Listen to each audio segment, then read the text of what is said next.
Welcome to the Cybersecurity and Cloud Podcast, the podcast where we learn from cybersecurity experts how to stay safe, private, and secure on the cloud and in code. CSCP is hosted by Francesco Cipollone, your cybersecurity friend with a passion for all things cyber and sharing stories of other professionals with you.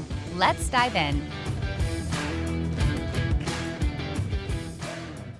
Welcome everyone and welcome back to the Cybersecurity and Cloud Podcast. Today we are on a little bit of a different journey and we are exploring a little bit of a different subject that is marketing and how to do marketing right with Karissa. Karissa joined me today from Australia, so we're trying to synchronize the two time zones and it's always a little bit challenging. We had some previous guest from Australia and it was always a little bit challenging to find the right time zone for everybody not to be asleep, but we managed to make it.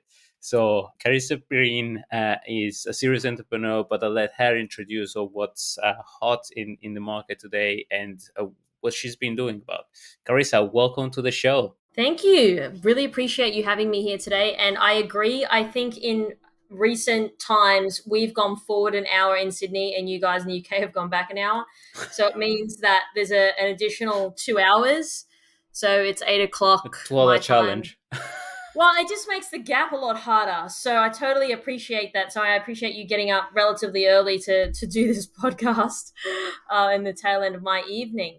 But my journey actually is quite interesting because a lot of people that I interview on my show, usually they sort of were very clear in going into technology or cybersecurity. And for me, as a teenager, I didn't really envision myself probably doing that. And simply because, when you're in high school, they sort of show you lawyer, doctor, all those types of stereotypical type of jobs and occupations, right? And IT was covered, but the way in which they sort of facilitated being an IT person was more around, oh, you're going to be the guy at school that comes and fixes their students' computers. And that didn't really sort of ring a bell for me. Not very exciting. No, not really. Because that's what was my understanding of it. This is going back, 2008-9 sort of days. So not like too long ago. So I can't even imagine people beyond that, what sort of angle that they would have gotten. But then for me, I grew up in a different part of Australia. I grew up in the top part of Australia. So then I moved to Sydney about 12 years ago. And then I did, so many different jobs, various jobs. And for me, it was more around once I didn't like a job, I found a new one.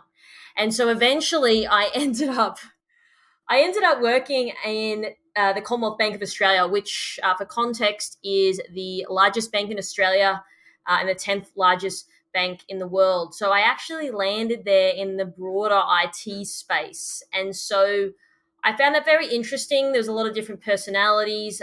They were running quite large programs of work. I think specifically at that time, they had just wrapped up core banking modernization. It was quite a large program of work that ran for 6 years with like 7,000 people.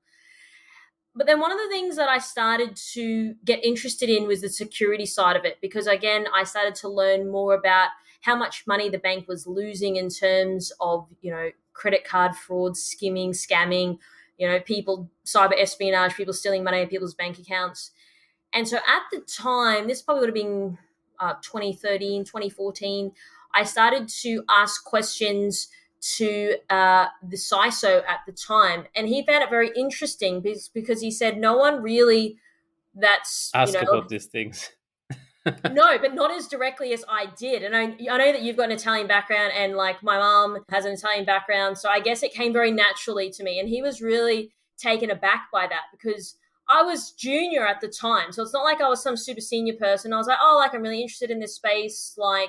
I just started asking him very direct questions. And I think he was quite, like I said, taken aback by it. He didn't expect it. And so for me, I started to ask those curious questions. And he sort of said, that was something that really intrigued me about you. You asked the right questions. You were curious. And that is sort of, I guess, the main ingredients for a really good cybersecurity practitioner. And it was timely because they, at the time, were growing their team to about 600-700 people. So they did a massive upgrade in that space. They got a lot of funding. And so there I was. I landed as a cybersecurity reporting analyst. I had no experience, but one thing that I did have was the aptitude. I had the willingness. I wanted to learn. I knew that I had this drive and this hunger, and probably more so than other people that I really knew. And so that's when I got into security in terms of having that internal role. And so part of my role there, and it's probably part of the genesis of what I've now done today in terms of my own company, but I used to develop all the cybersecurity board reports that the CISO would then present to his group executives and the CEO and all these types of people. And one of the sort of the key things to developing reports is to understand the story, the landscape, as well as it followed up by metrics, but metrics that make sense. So it's not just reporting for reporting purposes. It's more about, well, what are the insights that we can derive from doing this? So for example, if you run a phishing simulation and then institutional banking, theirs is, they had a huge compromise rate. It's like, why is that? And so actually getting insight, because with the insight, it can actually inform your decision making. And it's something that, I don't know about you guys in the UK, but in Australia, we're still not at the maturation that we should be in terms of the capability of the reporting to really share that story to people that aren't from a technical background in technology themselves, because a lot of the people that are handing us money are chief financial officers. And so it was probably from that moment that I started to understand the importance of storytelling as well as humanizing the message in order to get buy-in and get influence, to get money from people that are not from a security background. And so me probably having the entrepreneurial brain, as I alluded to earlier, of me just getting bored and doing something else, I got promoted quite quickly. So I then became a group cyber reporting analyst. So I then reported across all of CBA's subsidiaries, ASB and Bankwest. And then I started to sort of build the framework around, well, this is what good looks like. These are the metrics that we need to measure all of the banks and subsidiaries across. Again, I got really bored. And so for me, I then went into another role I went in as a pen testing engagement lead. And so it wasn't me doing like the physical pen testing, but it was me understanding, okay, so you guys have done this test. These are all the vulnerabilities. I now need to take this back to the business to try to explain to them why we can't go live with their application, their project, whatever. And so I always seem to find myself in these roles that, hey, you're really good at talking and influencing and you understand what we do, you better go. And so I sort of found myself always in these meetings, always everyone defaulted to me because it was a hard conversation to have. Like, hey, internal project manager that you're KPI'd on delivering the project. By the way, I also need like $500,000 in your budget that you did not account for. So where is it? And so you had to have these conversations because it was part of our non-negotiables policy. We can't go live with a project. Telling a good story to deliver a bad news, or to deliver a news, or to ask for funding. I don't know whether it was a good story, but I definitely think that it was a story and a challenge. And so I guess that's when I started to understand that there wasn't a lot of good camaraderie generated between the security team and then the business, right? And so like fast forward, I've done I've went to other consulting firms, and again, the same conversation kept coming up around this just isn't right for me. And so it was 2017, I quit my job. I had no clue what I was going to do, but I started to do rudimentary reconnaissance to people in the industry. And I wasn't just going to sit there and create a security company like a lot of other people had done. I wanted to do something different, but also bring forward my skill sets that I'd learned historically, and what people started to sort of say is, well, those are your strengths, KB, you should play to them. And so basically what I've now been doing over the last 4.5 years is generated a Marcoms agency that specializes in cybersecurity and deep technology, as well as a media arm, because I guess the one thing that we know in the industry is we need to talk about cybersecurity with each other. So an industry perspective, but also other people out there that don't really understand about cybersecurity, mums and dads, the Australian public, everyday people, because this is incumbent and this is part of their everyday life too. And I'm still struggling for people to distill those messages down so they can really understand what all this means for them as a consumer. Yeah, no, I absolutely agree, and thank you for the overviews, because I think you raise a couple of good points and very good point that cybersecurity or in general tech is challenging to communicate, especially for folks outside tech. And tech in general is getting more and more out there, but cybersecurity tend to be a very challenging subject. And sometimes, even in business, we have to interface ourselves, as you rightfully said, with CFOs or with people that are outside our industry, and we need to communicate fundamentally in terms that are not traditionally what they would expect. And you rightfully say, as a result of a pen test, you had to communicate vulnerability. If you tell vulnerability to a CFO, it says, not my language, no hablo vulnerability, It's like, why no do I hablo care? security. So You're absolutely right. And I think that was the struggle. And I kind of get that because, I mean, a lot of people in this space are introverted. I myself, I'm an ambivert, so I can be extroverted, but I'm very introverted. But I guess it's always been that strength around getting that influence. And I think that's a really hard skill to learn. And I think that that's something as a security practitioner, if you can really nail that, you'll forever have a job. And honestly, you will probably take your career significantly further if you want to. If you just want to be a pen tester and not speak to a human being ever again, then that's fine. But a I lot of guess there other are a lot of jobs where you can be an analyst, where you can, it's a field where introverts can thrive. And I think there is an element on communication that it's key for any kind of business.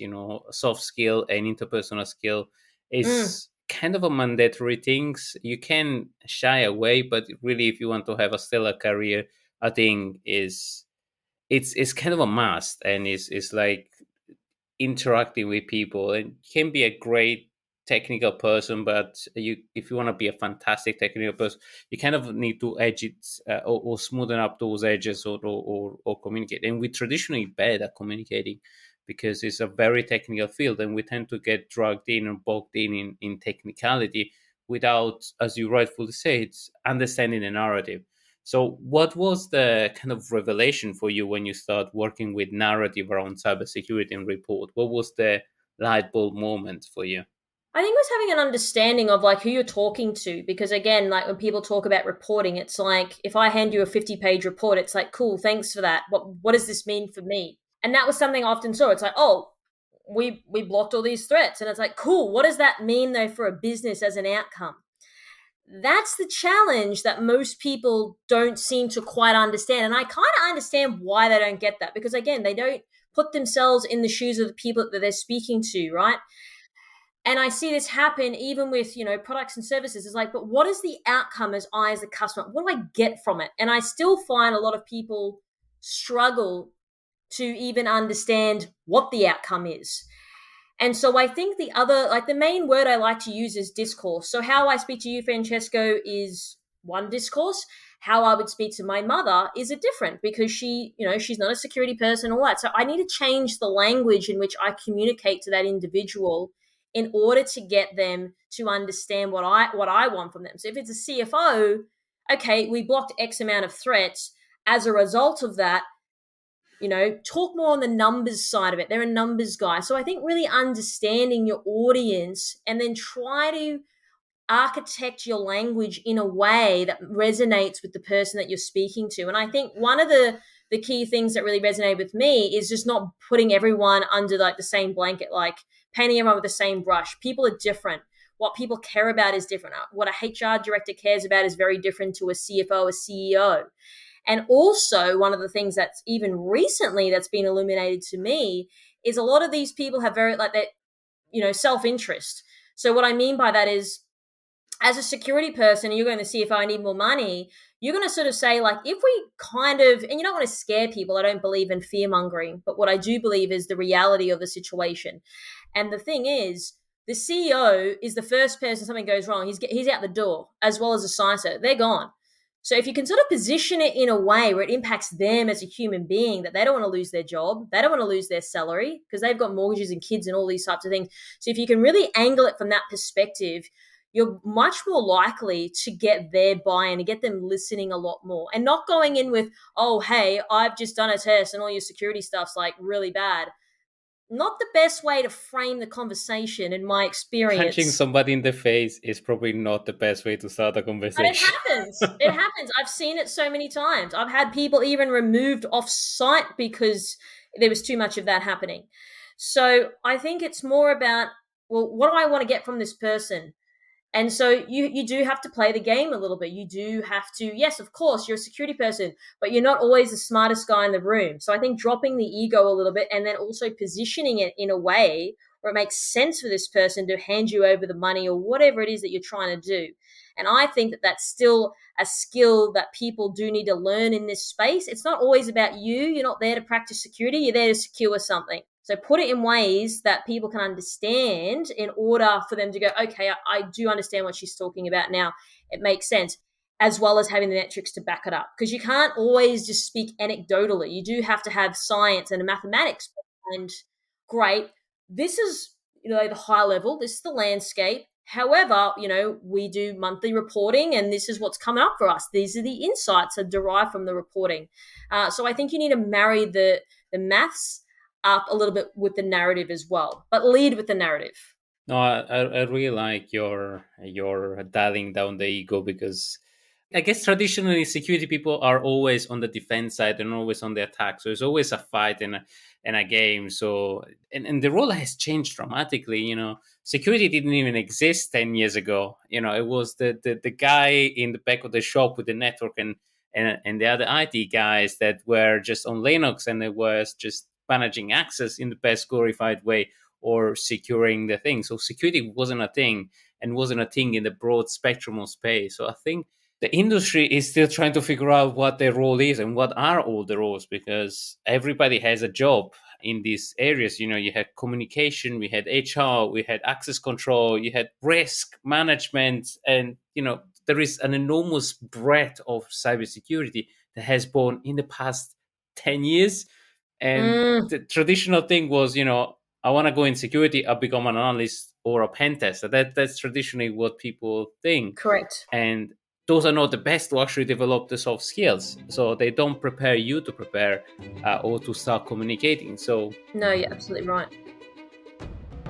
This episode is brought to you by the generosity of AppSec Phoenix Ltd. AppSec helps startups and enterprises solve complex software security problems by using smart data aggregation and complex machine learning software. Discover how AppSec Phoenix helps CISO and developers remove friction and maximize the use of DevSecOps professionals at www.appsecphoenix.com. AppSec Phoenix is the new and smart dev-first way to manage your software vulnerability. Follow the tag #AppSecSmart. if there was one thing that helped you a lot in your career or help you with the narrative, what will be the toolkit to develop those soft skill and that narrative and that communication or empathy? I think really humanizing the message, right? So, I mean, if you were to talk to your friend about something, how would you sort of animate the story, get them to be excited about it? Because I read a lot of stuff and I'm like, I'm bored and I'm in this space. So imagine someone that's not even in this space, how they feel. So I think sort of putting yourself in the other person's shoes and like what would excite them really at the end of the day. And again, you need to always lead with, it's not really about me. It's about what can I do as a practitioner that actually helps serve the business. And like I said, a lot of people think it's all about them and practicing security. And I think that for me, yes, having that level of empathy. And what I mean by that is, you know, a lot of these guys you're speaking to, they're not going to get this stuff, but you don't also have to patronize them either. I don't think that's the way forward. I mean, I'm not an actuarialist. I have no idea on how to do that, but that doesn't mean that I'm an idiot. So why would it be fair if I say this actuarialist guy, and I probably didn't even say it right, and because he doesn't get what I do, I don't think that's then fair. But I often do see that there's a lot of, well, you don't understand what I'm saying. So I think that for me, it's understanding your audience, using language that resonates with people and humanizing it, understanding that you need to generate different discourses depending on who you're speaking to. So don't just put everyone into the same bucket. I think also using metaphors for things. So if someone likes, I don't know, dogs or beekeeping, just chuck a bit of that in there. It's going to get them excited. They can relate to things, right? You got to find that common ground. Yeah, I don't know. It's man beekeeping. I don't know if that's a thing, but should be. But I mean, those are commonalities, and finding that common ground with someone. I think the other thing as well that really helped me. I actually did this drama course years ago, and it was like so ridiculous the things that we had to do, but actually brought out uh, thinking on the spot, impromptu type of things, and knowing that you think that everyone's judging everything that you say, but not really a lot of the time. So I guess getting past that as well if you're presenting something. And I mean, it's not one silver bullet. Everyone's going to have their own things that works for them. But for me, I think it's evolving and it's constantly changing. And I think the other thing is look at what other people are doing in other industries. What's really resonating with them and how are they getting the buy-in as well? Because I believe that we're probably just not marketing or advertising things in a way that are really resonating with people. Because if we did, we probably wouldn't have half the challenges that we do have in this industry. We would probably have eliminated them. So I would say that that's 100% accurate in the way in which we're going about framing the conversation needs to change. No, I like that approach. I like the idea of the thinking outside the box. We encourage a lot our people and our guys to actually go and join Toastmaster, because Toastmaster has done exactly that for me, and removing from my own head and going out and speaking. And I guess drama. I never thought about drama, but is a very good example of how you can remove that fear of speaking, first of all, or interacting with another human being. And that's traditionally why we get so defensive, especially in cybersecurity, and trying to hide behind a wall of technical language and lingo, and then attacking rather than having the empathy. And I think I've seen a lot of that. Absolutely. I subscribe to that, and I subscribe on dialing down the ego. And I think it's admitting the fact that nobody in the room knows the whole pictures, being humble about it, and being a little bit vulnerable that, these are the problems. Let's try to fix it together. Like, these are the problem, your problem now. Bye. I've done my cybersecurity job. And it's that level of dialing down the ego, empathy, that I think has helped a lot of professional growing across the organization. I mean, there will be always attack, there will be always the threatening, and then I would suggest go back to the science, go back to the numbers, because that's going to back it up, your argument, right? But just sorry to cut in there. One of the things is, what's that saying? Like, you attract, I'm sorry to use the bee analogy again, you attract bees with honey, not vinegar. So going in there and attacking someone, what do you think's going to happen? They're going to be like, oh, that's cool, Francesco. They're going to be like, oh, well, stuff you, man. It's exactly what's going to be the response. So think about it. And I think the other thing is, just to add to the toolkit, like I've studied consumer buying, behavioral science, how people operate in society, how they connect with brands. All this is important into crafting that message really at the end of the day, because we're human beings. We can't configure us and then we operate a certain way.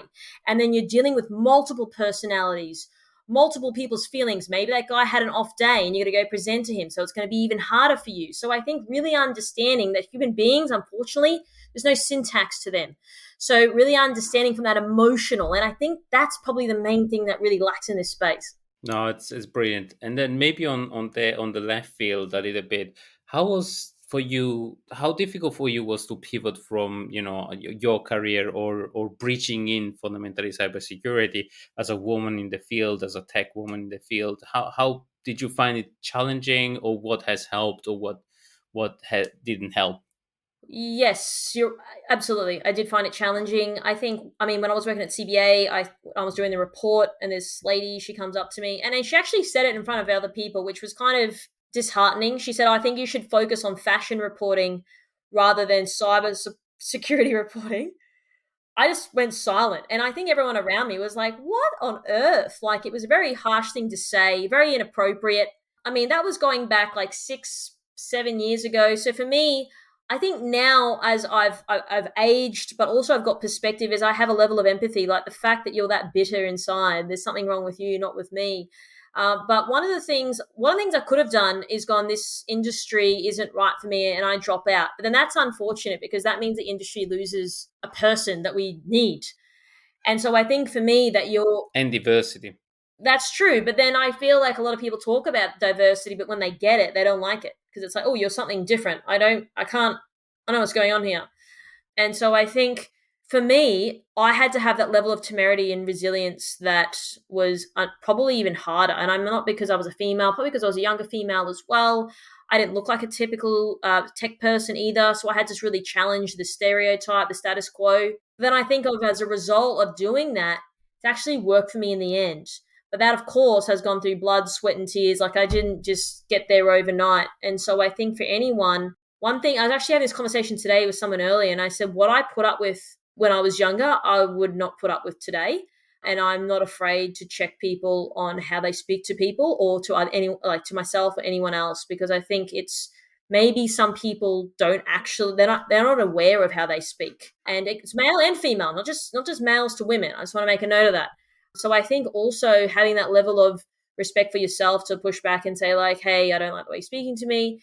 That person may take it on and be like, oh, I didn't realize I was coming across that way. Because I know that some people may not mean the way that they come across at all, because there could be a language barrier, it could be different culture, like you don't know, and you never want to assume or judge. But for me, I think that pointing it out. Absolutely. And I think if I was weaker, I would have left for sure. But would have helped you having, and I don't know if you went into that field and you were the first woman in that kind of group or not, would have helped you having that more safe space or having kind of a reference figure or somebody else representation, somebody that represented that role, would have made that difference in your opinion in the leadership team into a higher role? I think so. And I think it's always hard in corporations because when you're climbing, and I was sort of progressing through my career quite quickly, and I remember someone getting upset about it. Well, I think multiple people got upset because I was like, well, that's on you. I'm the one that took the bull by its horn, and I'm the one that's saying I'm going out and getting another job. I was the one that was persistent to the point where HR came down, like, you can't keep changing roles so quickly. You can't do that. And so I didn't care about that. And I was like, well, that's on you that you didn't want to be as aggressive as I wanted to be in my career. And I think that for me, in corporate, I don't understand, like, we got to sort of pull other people up. Like, it's not a zero-sum game. If I win, it doesn't mean that you lose. And I think, you've got to have the right type of people to actually win. I wish there was more of those people, and there probably wasn't in some of the organizations that I worked in specifically, but there was in a broader field, and they really helped me to keep going. And that was men and women, to say like, you got to keep going. You've got a lot of talent. I don't want you to, leave. That would be disappointing. And I think it's just going to take time in terms of maturation. I don't think there's going to be, again, there's no silver bullet to it, like flick a lot of a switch. We change the way we are and how we operate. But I think as well, like, it comes down to basic advertising. So for me, if they're talking about we want to get more women in the field, maybe they should lead with a woman at the front doing that, probably rather than a man. Because, I mean, it's almost like saying, like, a meat-eating person trying to sell vegan, like, commercials. Like, it doesn't – people are like, what? Doesn't resonate. It doesn't resonate, but that's exactly what we're doing in this field. So why would a female feel like this propensity to work in this space where all she kind of sees is males? Man. No, I do agree. Representation matters. It matters even more than anything else other than, the marketing and advertisement. It's difficult though to have the new generation, it will take time for more mature professional to mature in there. And I've seen a lot of my friends actually borrowing people from different sectors to actually bridge that diversity gap. And I think that was a brilliant thing to do. Like, as in borrowing them, like, to use them for the advertising? No, not in that sense. I was going to say, that's false Taking advertising. Them from pivoting from one field to the other. So seeing people from the medical profession into risk management, like proper pivoting, not borrowing, like just for representation. I was like, wow, absolutely that's not. Complete false advertising. Oh, look at all these females. Okay, you can go back now. That would have been terrible. Oh gosh. But that's the other thing, right? That, like, they talk about, like, I don't know, you see the stuff on LinkedIn, it's like, oh, we want to hire someone, but you need to have like 25 years of experience, 75 certifications, 1 university degree. Where are they getting these people from? Like, where? From pot plants, clearly. They don't exist. And then they complain that we don't have anyone. Yeah, I guess the blue team are constantly understaffed because of those super high requirements and burnout. Nobody's going to be perfect in cyber. And no one knows everything. And I think the game's changing. And you don't necessarily need a degree. I don't think you need a degree at all. Because attackers don't have a degree. That's exactly what I said. I've said this publicly. An attacker doesn't have a structured way of learning like we learn at university. They don't. They just learn to break stuff and that's it. Once they get in, they don't care. There's no, I'm going to write it all down. I'm going to teach people, maybe, but not in the same way that a university degree. And that's why that we need the diversity in order to combat the crime. Because if we all thought the way I thought or how you think, it's not going to generate the same impact or result. And will be boring. Oh my gosh. There'd be a lot of people challenging the industry. If everybody thinks in the same way. Absolutely. So then it almost feels like we say we want people with diversity, but when we get them, we don't want them. So I don't understand that. Do you? No, I don't. Honestly, I do agree with you. I don't. And I think it's a learning path and a learning curve on how to twist and spin this thing. And it's a trial and error. But I Sure. do think the perfect formula is representation, because if you remove anything and you leave that at the core, you will feel safe if you see another person of your same shape, gender, and color, if you want, on the Absolutely. opposite side. So it's a basic human thing. You will feel safe. You will feel in a tribe that belongs to you. If you are the only one that is different in a tribe, you will struggle, especially if you start from the low. So, but that goes back to that behavioral science with tribal people. No one wants to be the odd one out. yeah. So we gravitate towards people that are familiar, that we know, that have common interests. But if it's like, oh, well, let's get women in here, but let's put 7 dudes up. Like it doesn't get the impact. So this is basic old school advertising, in my opinion. This isn't new school stuff. I agree. It's a bit challenging on the other end. You get an advertisement now, and then you get like 400 dudes and maybe one woman. So sometimes it's difficult, and you still want to maintain a conversation based on meritocracy. You don't want to just pave the way just because you're a different gender and things. So you will prefer it, but keep it fair. But And just that's a on little that bit the note, challenge. sorry to cut you off. This is a very passionate topic of mine. Is you also want people on merit as well, because I don't know if you remember in the industry, and I think it's sort of come back in the middle a little bit. It was like, oh, let's just hire females for the sake of it, and that was sort of a bit insulting, because it's like, well, I want to lose a deal because I'm not good enough, or win one because I'm not, because I am good enough. And I think became a moment a few years ago where it's like, well, let's just get women off the street because we need numbers. that is not the most positive message. It's not, right? And that's so it was like, okay, so am I here because I'm a female or because I deserve to be? And I think that really rocked a lot of people. And then, of course, you got men getting upset going, well, hang on, I deserve to get the role and she got it because she was a female. So what does that generate? The wrong type of environment to people, and it fosters the wrong culture. So I get I totally understand the motivation, but the execution was off. And then there was a lot of that happening. I think it's sort of calmed down a little bit now. There's no quotas or any of that stuff, because I think that was a nightmare. I agree. I totally agree. And it delivered a bad message on the industry. But I guess it broke the camel back, and I guess it changed the dial. And it's a trial and error. It's a new areas where people need to learn. And we learn by trial and error. Unfortunately, trial and error on human is not the best topic, but No, not always. Not if you're in the middle of it, no. Yeah. Anyway, we almost come at the time. So we talk about really tough subject, but we want to leave with a positive message on where we are, or where we are with this woman in cyber, woman in tech, and in general in the industry. So, Karissa, leave us with a positive message. Look, I think at the end of the day that no matter who you are, there's always going to be someone that doesn't like you, that's not going to agree with you, and you could be the best basketball player in the world and someone won't like that, the way you did your last shot, for example. So I think that understanding that once you get to that place where some people will like you and some people won't, that'll sort of give you the encouragement to move forward and know that you are going to get pushed back and you are going to get no's. But I think that doesn't always define who you are, and that doesn't define your success. And I think that when you get those no's and you get the the pushback, it means it builds that resiliency to keep going. And also teaches you a lot about yourself as well. And like even to our point before that, there is that trial and that error.